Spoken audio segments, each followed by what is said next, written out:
Hello my dear children, welcome back to our class. അപ്പോൾ ഇന്നത്തെ ക്ലാസ്സിൽ ഞാൻ എടുക്കാൻ പോകുന്നത് ട്രയാങ്കിൾസ് എന്നുള്ള ചാപ്റ്ററാണ്. ഓക്കെ, അപ്പോൾ നമ്മൾ ഓർഡറിൽ നിന്നല്ല ഇനി പഠിപ്പിക്കാൻ പോകുന്നത്. ആരെങ്കിലും ആവശ്യപ്പെടുന്ന പോർഷൻ പഠിപ്പിക്കാനാണ് ഞാനിപ്പോൾ ശ്രമിക്കുന്നത്. അപ്പൊ ട്രയാങ്കിൾസിൽ നിങ്ങൾക്ക് ആദ്യമായിട്ട് പഠിക്കാനുള്ളത് what are the conditions or criteria to make two polygons similar. Okay, അപ്പൊ ഈ ചാപ്റ്ററിന് 2 തിയറം ഡിലീറ്റ് ചെയ്തിട്ടുണ്ട് എന്നുള്ള കാര്യം നിങ്ങൾക്ക് അറിയാമല്ലോ. അപ്പൊ ഇപ്പൊ ഈ വർഷം പഠിക്കാനുള്ള പോർഷൻസ് മാത്രമേ ഈ പ്രാവശ്യത്തെ ക്ലാസ്സിൽ ഞാൻ പഠിപ്പിക്കുന്നുള്ളൂ. അപ്പൊ ഫസ്റ്റിൽ നമുക്ക് നോക്കാം 2 പോളിഗൺ എങ്ങനെയാണ് സിമിലർ ആകുന്നത്, what are the criteria. Okay, അതിനകത്തുനിന്ന് 1 മാർക്ക് മാത്രമേ പോസിബിൾ ആയിട്ടുള്ളൂ. ഒരു MCQ ക്വസ്റ്റ്യൻ പോസിബിൾ ആയിട്ടുണ്ട്. അതുകൊണ്ടാണ് ഞാൻ അപ്പം പാർട്ട് പഠിപ്പിക്കാന്ന് വിചാരിക്കുന്നത്. നോക്കൂ, 2 പോളിഗൺസ് ഫോർ എക്സാമ്പിൾ ABCD ഒരു കോട്ടിലാക്കി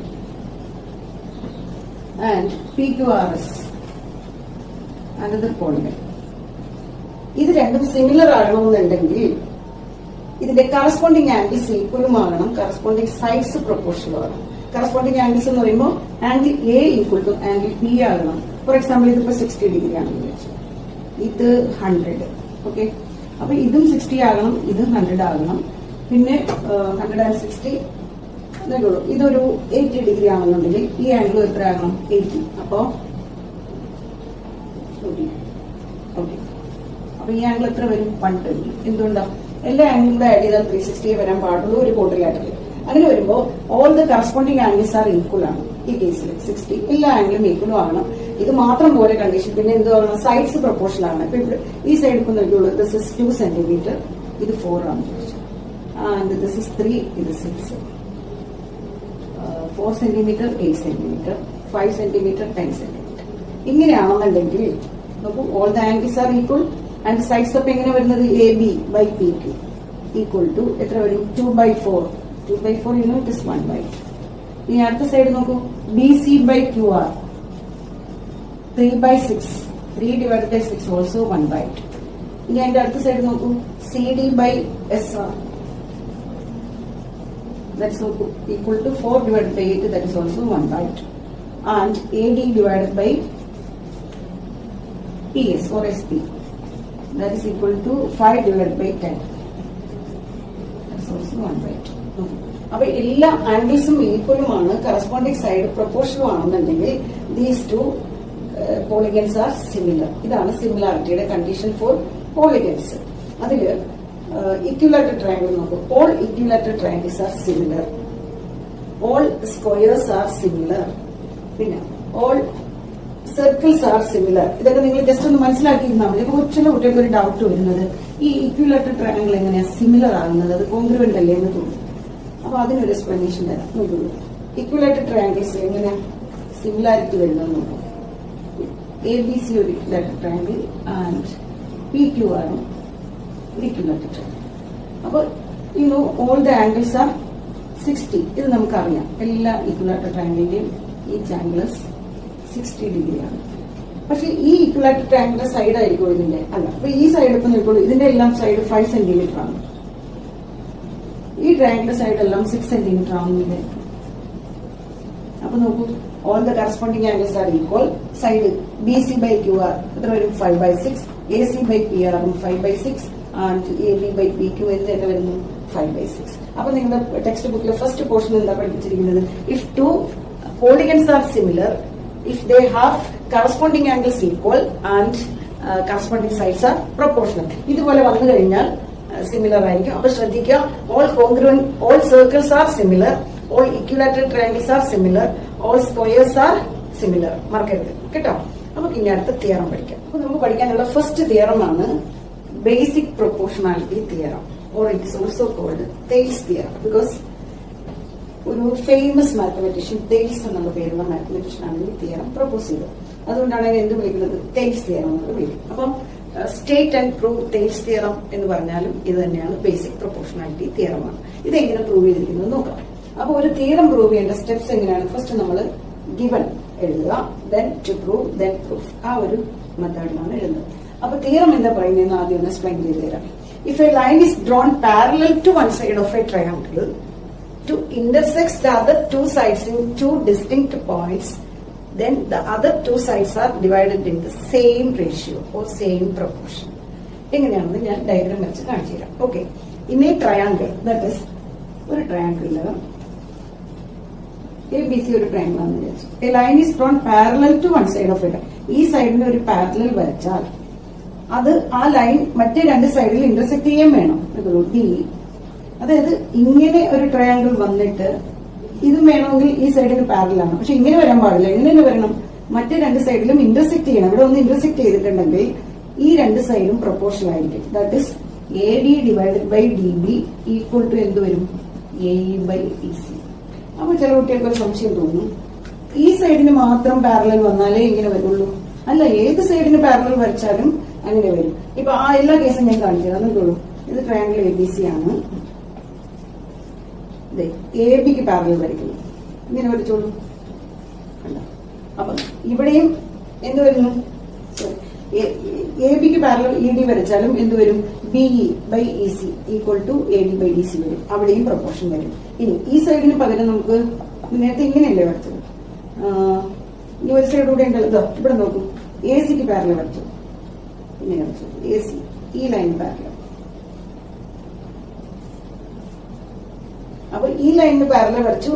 ഈ രണ്ട് പോയിന്റിലും ഇന്റർസെക്ട് ചെയ്താലും B D by A D equal to B by E C, B by E C ആയിരിക്കും. അപ്പൊ ഈ തിയറം ഇതാണ് പറയുന്നത്. If a line is drawn, ഏതെങ്കിലും ഒരു സൈഡിന് പാരലൽ വരച്ചാൽ മറ്റു രണ്ട് സൈഡിൽ ഇന്റർസെക്ട് ചെയ്യണമെന്നുണ്ടെങ്കിൽ other two sides are divided in the same proportion. അപ്പൊ നമുക്ക് ഈ തിയറം എങ്ങനെയാണ് പ്രൂവ് ചെയ്തിരിക്കുന്നതെന്ന് പഠിക്കാം. ഓക്കെ, അതിനായിട്ട് given you are given a triangle A B C. അപ്പൊ തിയറം മീൻ ചെയ്യുന്നത് എന്താണെന്ന് മനസ്സിലായെന്ന് വിശ്വസിക്കുന്നു. എ ബി സി ട്രയാങ്കിൾ തന്നിട്ടുണ്ട്. And B E parallel to B C. ഒരു സൈഡ് ബി സിക്ക് പാരലൽ ആയിട്ട് ഡി വരച്ചിട്ടുണ്ട്. അപ്പൊ നിങ്ങൾക്ക് പ്രൂവ് ചെയ്യേണ്ടത് എന്താണ്? A D divided by B D equal to A E divided by E C. ഈ സൈഡ് പ്രൊപ്പോർഷണൽ ആയിരിക്കും എന്നാണ് നമ്മൾ പ്രൂവ് ചെയ്യേണ്ടത്. അപ്പൊ ഇത് പ്രൂവ് ചെയ്യുന്നതിന് വേണ്ടിയിട്ട് ഇവിടെ ഒരു കൺസ്ട്രക്ഷൻ കൂടെ വരുന്നുണ്ട്. അപ്പൊ നമുക്ക് ഓരോന്നായിട്ട് സ്റ്റെപ്പായിട്ട് എഴുതാം. ഫസ്റ്റ് നമ്മൾ എന്താ എഴുതുന്നത്? ഇപ്പോൾ ഗിവൺ എഴുതും. ഗിവൺ ഇവിടെ എന്ത് ഗിവൺ എഴുതാം നമുക്ക്? Triangle A B C in which D E parallel to B C എന്ന് മാത്രം എഴുതിയാൽ പോരാ. ഇന്റർസെക്ട്സ് എ ബിയിൽ ഡിയിലും എ സിയിൽ ഇയിലും ഇന്റർസെക്ട് ചെയ്യുന്ന കാര്യം കൂടി എഴുതണം. Intersects A B at D and A C at E. Okay, this is given. ഇനി ഈ തിയറം പ്രൂവ് ചെയ്യുന്നതിന് വേണ്ടിയിട്ടൊരു കൺസ്ട്രക്ഷൻ കൂടെ ഉണ്ട്. അപ്പൊ അതിന് മുമ്പ് ടു പ്രൂവ് എഴുതുക. ടു പ്രൂവ് എന്താ എഴുതുന്നത്? A D by D B, A D divided by D B equal to A E divided by E C. Okay, ഇതാണ് നമുക്ക് പ്രൂവ് ചെയ്യേണ്ടത്. അപ്പൊ പ്രൂവ് ചെയ്യുന്നതിന് മുമ്പ് എന്തെങ്കിലും കൺസ്ട്രക്ഷൻ ഉണ്ടെന്നുണ്ടെങ്കിൽ നമ്മൾ അത് അവിടെ എഴുതേണ്ടി വരും, അല്ലെ? അപ്പൊ ഇവിടെ നമുക്ക് ഒരു കൺസ്ട്രക്ഷൻ ഉണ്ട്. ഒന്ന് പെർപെൻഡിക്കുലർ വരയ്ക്കണം. എ സിക്കും എ ബിക്കും പെർപെൻഡിക്കുലർ ഡിന്നും ഇന്നും വരുന്നത് ഡി ഡി ആൻഡ് ഇ എന്നും ഈ സൈഡിലെ E N and join B and D C. ഇത് വേണം. ഓക്കെ, അപ്പൊ അതും കൂടെ നമ്മൾ എന്തിൽ എഴുതുക? കൺസ്ട്രക്ഷൻ. എങ്ങനെ എഴുതുന്ന? Draw D M perpendicular to AC and EN perpendicular to AB. Then join BE and BC. And B and C. Okay. ഇത്രയും. ഇനി നമുക്ക് പ്രൂഫ്. ഫസ്റ്റ് നമ്മൾ കാണേണ്ടത് area of triangle A D E. നോക്കൂ, ഇങ്ങനെ ഇരിക്കുന്നതുകൊണ്ട് ചില കുട്ടികൾക്ക് ഡൗട്ട് ഉണ്ട്. ഞാൻ ആ ഏരിയ ഒന്ന് തിരിച്ചു വരച്ചുതരാം. ഇതാണ് ഈ ട്രയാങ്കിൾ. ഇങ്ങനെ വരുമ്പോൾ എ ഡി ബേസ് ഇത്. അപ്പോൾ നമ്മള് ഓൾട്ടിറ്റ്യൂഡ് വരച്ചേക്കുന്നത് എങ്ങനെയാ? ഈ ട്രയാങ്കിൾ എ ഡിയിലേക്ക് എ ഡിക്ക് ബേസ് ഇ എൻ വരച്ചിട്ടുണ്ട്, അല്ലേ? ഇങ്ങനെ ഇ എൻ. ഇപ്പൊ ഈ ട്രയാങ്കിളിന്റെ ഏരിയ നിങ്ങൾ എങ്ങനെയാണ് കാണുന്നത്? Half into base into height. അത് തന്നെയാണ് ഇവിടെയും ചെയ്യുന്നത്. Half into A D into E N. ഇങ്ങനെ വരയ്ക്കുമ്പോൾ നിങ്ങൾക്ക് വലിയ ബുദ്ധിമുട്ടില്ല. അതാണ് ഞാൻ തിരിച്ചത് വരച്ച് കാണിച്ചത്. ഓക്കെ, അപ്പൊ ഫസ്റ്റ് നമ്മൾ എഴുതേണ്ടത് area of triangle A D E. എന്റെ area of triangle A D എന്ന് 9th ക്ലാസ്സിൽ പഠിച്ചിട്ടുണ്ട്. ആർ ഇടുക, എ ഡി ഇ. ഇതിനെങ്ങനെ റീഡ് ചെയ്യുന്നു? Area of triangle A D equal to എന്ത് വരും? ഹാഫ് ഇൻറ്റു ബേസ് ഇവിടെ AD into EN. Half into AD into EN. Okay, now ഈ ട്രയാങ്കിളിന്റെ ഏരിയ എടുക്കണം. BDE half into BD into അതിന്റെ ഓൾട്ടിറ്റ്യൂഡ് എന്താ വരുന്നത്? EN ആണ്. ഓക്കെ, അടുത്തത് area of triangle BDE equal to half into base BD into അതിന്റെ ഓൾട്ടിറ്റ്യൂഡ് എന്ത് തന്നെയാണ്? EN ആണ്. അപ്പൊ കുറച്ച് പേർക്ക് ഡൗട്ട് വരും, എങ്ങനെയാണ് ഈ BDE എന്ന് പറയുന്ന ട്രയാങ്കിളിന്റെ ഓൾട്ടിറ്റ്യൂഡ് EN ആയിരുന്നു? അപ്പൊ അതൊന്നിനും ഒരു എക്സ്പ്ലനേഷൻ ഞാൻ കാണിച്ചു തരാം. നോക്കൂ, ഇതൊരു റൈറ്റ് ട്രയാങ്കിൾ ആണ്. ഇതിന്റെ ബേസ് ഇപ്പൊ ABC ആണെന്ന് വിചാരിച്ചോളൂ. ഇതിന്റെ ബേസ് AB യും ഹൈറ്റ് AC ആണെന്ന് നിങ്ങൾക്കറിയാം. അപ്പൊ എങ്ങനെ നമ്മൾ എഴുതും? Half into AB into AC. ഇതാണല്ലോ റൈറ്റ് ട്രയാങ്കിളിന്റെ ഏരിയ കാണാനുള്ള ഫോർമുല. ഇതാണ്. ഇത് വെച്ച് നിങ്ങൾ ചെയ്യും. ഇനി നമുക്കൊരു അക്യൂട്ട് ട്രയാങ്കിളിൽ ഓൾട്ടിറ്റ്യൂഡ് വരുമ്പോൾ എങ്ങനെ? അക്യൂട്ട് ആണെങ്കിൽ ഇതേപോലെ ഓൾട്ടിറ്റ്യൂഡ് വരുന്നു. അപ്പൊ ഈ ബേസ് ഇൻറ്റു ഈ ഹൈറ്റ് എഴുതും. ഇനി ഇതിൽ എങ്ങനെയാണ് ഈ EN ഓൾട്ടിറ്റ്യൂഡ് വന്നതെന്ന് കാണിച്ചു തരാം. ഇതൊരു ഒപ്റ്റ്യൂസ് ആംഗിളിന്റെ ട്രയാങ്കിൾ ആണ്. നോക്കൂ, ഒപ്റ്റ്യൂസ് എന്ന് പറഞ്ഞാൽ ഒരു ആംഗിൾ എത്ര ഡിഗ്രിയാ? 90 എബവ് വരുന്ന ആംഗിൾ ആണ് ഒരു ആംഗിൾ വന്നിരിക്കുന്നത്. കണ്ടോ, 90 വരുമ്പോൾ ബേസും ഹൈറ്റും നിങ്ങൾക്ക് മനസ്സിലായി. ഇത് 90 എബവ് ആണ്. 90 എബവ് വരുമ്പോൾ അതിനെ നമ്മൾ എന്ത് വിളിക്കും? ഒപ്റ്റ്യൂസ് ആംഗിൾ ട്രയാങ്കിൾ എന്ന് വിളിക്കും. ഈ കേസിൽ ഓൾട്ടിറ്റ്യൂഡ് എപ്പോഴും ഔട്ട്സൈഡിലായിരിക്കും. അതുകൊണ്ടാണ് ഈ ട്രയാങ്കിൾ BDE എന്ന് പറയുന്ന ട്രയാങ്കിളിന്റെ ഓൾട്ടിറ്റ്യൂഡ് എന്തായിട്ട് വന്നത്? EN ആയിട്ട് വന്നത്. ഓക്കെ, ഇപ്പൊ മനസ്സിലായെന്ന് വിശ്വസിക്കുന്നു. അപ്പൊ അവിടെ നമ്മൾ എങ്ങനെ എഴുതണം? Half into BD into EN തന്നെയാണ് ഒരു വരുന്നത്. അപ്പൊ ഈ രണ്ട് ഇക്വേഷനും കൂടെ ഡിവൈഡ് ചെയ്ത് ഒരൊറ്റ സ്റ്റെപ്പിൽ തന്നെ എഴുതിയാൽ മതി. അല്ലാതെ സെപ്പറേറ്റ് എഴുതി വീണ്ടും അത് ഡിവൈഡ് ചെയ്ത് അത്രയും സമയമൊന്നും കളയേണ്ട കാര്യമില്ല. അപ്പൊ ഇവിടെ ഇത് രണ്ടും ക്യാൻസൽ ആവില്ലേ? EN half half. So we get area of AD by, അവിടെ തന്നെ എഴുതാനുള്ള സ്പേസ് ഉണ്ട്. So we get AD by BD. Equation number 1. Okay, similarly again area of ADE ചെയ്യുക. അവിടെ നമ്മൾ AE ബേസ് എടുക്കുക. അപ്പോ അഗൈൻ ഏരിയ ഓഫ് ADE അവിടെ എന്ത് വരും? AE ബേസ് എടുക്കുമ്പോൾ DM ആണ് അതിലേക്കുള്ള altitude. So it is half into AE into altitude is DM. Area of ഈ ട്രയാങ്കിൾ എടുക്കുക DEC. Okay, area of DEC equal to EC base ആയിട്ട് എടുക്കണം. അപ്പൊ EC ബേസ് ആയിട്ട് എടുക്കുമ്പോൾ ഓൾട്ടിറ്റ്യൂഡ് ഏത് തന്നെ വരും? DM തന്നെ വരും. അതാണ് ഞാൻ നേരത്തെ എക്സ്പ്ലെയിൻ ചെയ്തത്. That is equal to half into EC into DM. Okay, എന്നിട്ട് രണ്ടും കൂടി ഡിവൈഡ് ചെയ്തേ. അപ്പൊ എന്റെ ആൻസർ വരുന്നു ഹാഫും ക്യാൻസലായി DMും ക്യാൻസലായി. You get AE by EC. Equation number 2. Okay, ഇത്രയും മനസ്സിലായല്ലോ. അപ്പോ ആദ്യം AD എന്നുള്ള ട്രയാങ്കിൾ, ആ സ്മോൾ ട്രയാങ്കിൾ എടുക്കുക, പിന്നെ BD ബേസ് ആയിട്ട് എടുക്കുക, അത് രണ്ടും കൂടി ഡിവൈഡ് ചെയ്യുക. ഇതേപോലെ റൈറ്റ് സൈഡിൽ AE ബേസ് ആയിട്ട് എടുക്കുന്ന ട്രയാങ്കിളിന്റെ ഏരിയ ഡിവൈഡഡ് ബൈ DECയുടെ ഏരിയ ചെയ്യുക. അപ്പൊ നമുക്ക് രണ്ട് ഇക്വേഷൻ കിട്ടി.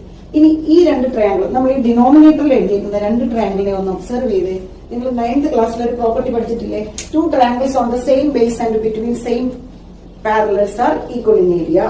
2 parallelograms on the same base and between same parallels are equal in area എന്ന് നിങ്ങൾ 9th ക്ലാസ്സിൽ പഠിച്ചിട്ടില്ലേ? ആ പ്രോപ്പർട്ടിയാണ് ഇവിടെ അപ്ലൈ ചെയ്യാൻ പോകുന്നത്. ഈ രണ്ട് ട്രയാങ്കിൾ നിങ്ങൾ നോക്കൂ, BDEയും DECയും they are on the same base. ഏതാ? DE ബേസിലല്ലേ ഇരിക്കുന്നത്. അതുപോലെ തന്നെ ബിറ്റ്വീൻ ഈ രണ്ട് ലൈനും പാരലൽ ആണല്ലോ. So their areas are equal. അപ്പൊ നമുക്ക് ആദ്യം അത് എഴുതാം. ഏരിയ ഓഫ് ഏതൊക്കെയാ? BDE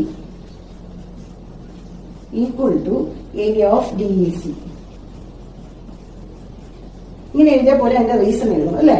അപ്പൊ അവിടെ എന്ത് റീസൺ കൊടുക്കണം? ഇക്വേഷൻ നമ്പർ 3 കൊടുക്കുക. You should write the reason. They are on the same base. അത് എഴുതണം കേട്ടോ. Same base and between same parallels. Same base ഏതാണ് അവിടെ? DE. Same parallels. വേണമെങ്കിൽ ആ ബേസും കൂടി ഹൈലൈറ്റ് ചെയ്യാം. അതുകൊണ്ടാണ് അതിന്റെ ഏരിയാസ് ഈക്വൽ ആയത്. അപ്പൊ നോക്കൂ, രണ്ട് ഇക്വേഷൻ നമ്മളിവിടെ എഴുതിയിട്ടുണ്ട്. രണ്ടിന്റെ ഡിനോമിനേറ്റേഴ്സ് ഈക്വൽ ആയി. ഡിനോമിനേറ്റർ ഈക്വൽ ആയാൽ പിന്നെ ന്യൂമറേറ്റേഴ്സ് ഈക്വൽ അല്ലേ? അപ്പൊ നമ്മൾ എങ്ങനെയാണ് അതിനെ കോട്ട് ചെയ്യേണ്ടത്? ഫ്രം ഇട്ടിട്ട് ഹൈലൈറ്റ് ചെയ്ത് കാണിച്ചാൽ മതി. So we can write from 1, 2 and 3. Equation 1, 2, 3 എന്തായി? AD by BD equal